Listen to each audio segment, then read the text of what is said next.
நான் இப்போ NCW member இல்ல, அதனாலதான் அதை பத்தி என்னால பேசக்கூடாது. இருந்திருக்கேன், அதனாலதான். ஆனா இப்போ இல்ல, சோ அதை பத்தி நான் இப்போ பேசவும் கூடாது.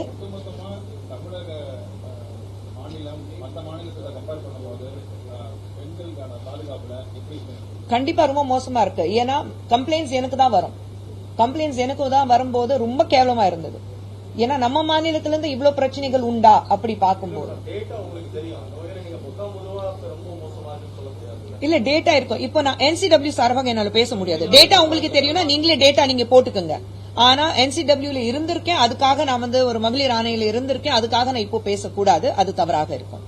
I don't have any rights to speak on behalf of NCW. அந்த டேட்டா கூட என்னால வெளியில போக முடியாது. நீங்க உங்களுக்கு டேட்டா இருக்குன்னா தாராளமா நீங்க அது பப்ளிஷ் பண்ணிக்கீங்க.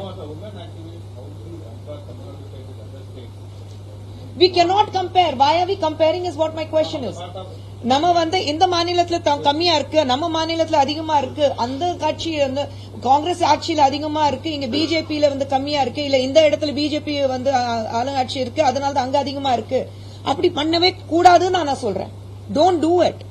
ஒரு பெண்களுக்கு நம்ம நாட்டுல ஒரு பெண்ணுக்கு ஒரு பிரச்சனை நடக்கும் போது எந்த மாநிலத்துல அதிகமா இருக்குன்னா வேண்டாம். ஏன்னா அது உடனே நீங்க வந்து கட்சி ரீதியாக அது வந்து சாணி பூசுறீங்க, அது பண்ணாதீங்க. ஐ எம் சேயிங் ஒட்டுமொத்தமா நம்ம நாட்டுல பெண்களுக்கு பாதுகாப்பு இருக்கா, அதுதான் நம்ம பார்க்கணும். இன்னொன்னு நம்ம மாநிலத்துல, நம்ம மாநிலம் தமிழம் சொல்லும் போது, ஒரு தமிழகத்துல நம்ம ஒரு தமிழக மாநிலம் சொல்லும் போது ஒரு பெருமையோட சொல்றோம், ஒரு கண்ணகியோட இடம் சொல்றோம். நம்ம அப்படியெல்லாம் சொல்லும் போது ஏன் பெண்களுக்கு இவ்வளவு பிரச்சனைகள் இருக்கு? அதுதான் நம்ம இடத்துல ஒரு பிரச்சனை நடக்கும்போது, என் வீட்டுல ஒரு பிரச்சனை நடக்கும்போது அதை விட்டுட்டு பக்கத்து வீட்டுல பிரச்சனை இருக்கா நான் எப்படி பார்க்க முடியும்? என் வீட்டுல இருக்கிற பிரச்சனை என்னால தீர்க்க வைக்க முடியுமா முடியாதா? என் வீட்டுல நடந்த ஒரு பிரச்சனைக்காக என்னால குரல் கொடுக்க முடியுமா முடியாதா?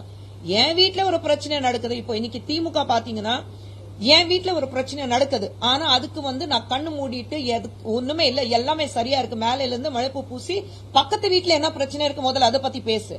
கண்ணாடி வீட்டுல இருந்து உட்காந்துட்டு இன்னொன்னு வீட்டுல கல் வீச கூடாதுதான் நான் சொல்றேன்.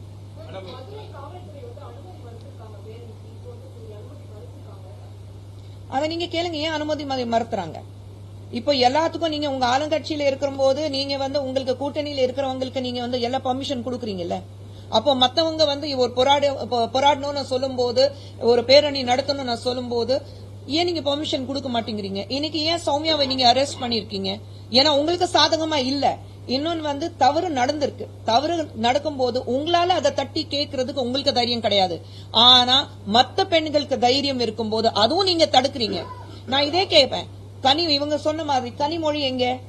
ஒவ்வொரு விஷயத்துல கனிமொழி வந்து முன்னாடி வந்து பேசுறாங்கல்ல, எங்க இருக்காங்க? ஏன் யாருமே வந்து அவங்களுக்கு மகளிர் அணி இங்க இருக்குல்ல, திமுக மகளிர் அணி ஒண்ணு இருக்குல்ல, எங்க இருக்காங்க? நாங்க மகளிர் அணி சார்பாக இங்க உட்கார்ந்து பிரஸ் மீட் கொடுக்கறோம், பேசுறோம்.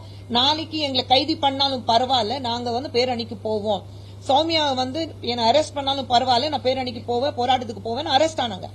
நான் சொல்றேன், ஏன் கொஞ்ச நாளுக்கு முன்னாடி நம்ம மறுபடியும் இந்த மாதிரி பேரணி நடத்தும் போது, போராட்டம் நடக்கும் போது தமிழிசை சவுந்தரராஜன் அரெஸ்ட் பண்ணாங்க 2 முறை. நாங்க அதுக்கு பயப்படல.